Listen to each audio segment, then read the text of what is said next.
ये रट लो, ये महामंत्र है, अभ्यास करो। एकदम नहीं लगेगा मन, मान लिया हमने, लेकिन एकदम कौन सा काम किया है आपने? जब आप पैदा हुए थे तो क्या दौड़ने लगे थे? अरे करवट भी नहीं ले सकते।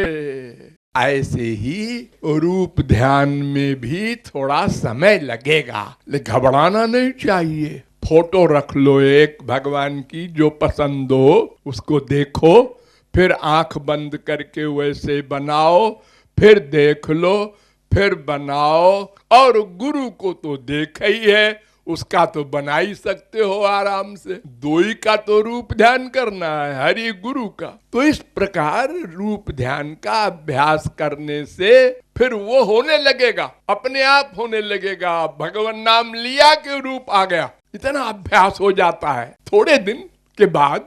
और जब इंद्रियां हैं तो उनको भी लगाए रहो भगवान में, अच्छा है।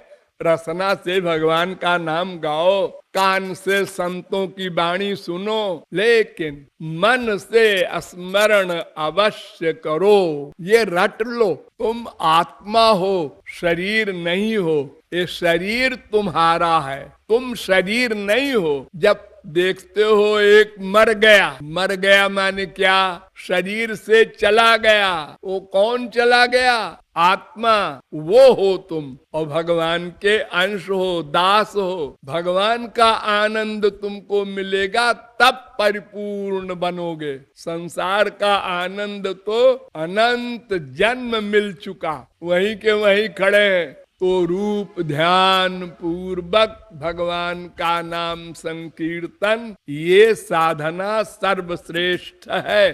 थियरी की नॉलेज से लेकर प्रैक्टिकल साधना करा कर, उसकी इतनी हेल्प करके, उसके अपमान को भी सह कर, गुरु के सामने बैठा ही उसका शिष्य गुरु के प्रति गंदी गंदी बात सोचता है, और गुरु नोट करता है लेकिन बताता नहीं।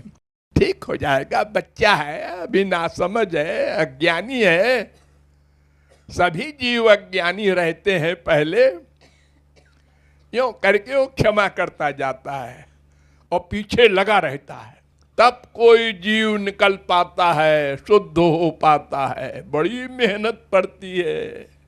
तो मन को भगवान में लगाना है, रो कर भगवान से उनका प्रेम, उनका दर्शन, दो चीज मांगो, तब अंतःकरण शुद्ध होगा। तब अच्छे आइडियाज अपने आप पैदा होंगे, अपने आप। इसलिए सत्संग परमावश्यक होता है। जो हर बात संत के द्वारा हमारे कान में पड़े, बुद्धि में बैठे, बार बार सुनने से एक बार में नहीं बैठेगा। अहंकार करते हैं लोग, हाँ मैंने सब सुना है और मैं समझता हूँ। अरे अगर समझते होते तो गलत काम कभी न करते। ये समझने की पुष्टि है। कोई कहे हम सब समझते हैं, शास्त्र वेद में क्या लिखा है, हमारे गुरुजी ऐसे वैसे नहीं है, तो समझने का मतलब प्रैक्टिकल। अगर हम समझते हैं हमारे भोजन में जहर मिला है और फिर भी हम खाएंगे, अरे 10,000 ले लो खा लो, पागल है, 10,000 ले लो खा लो।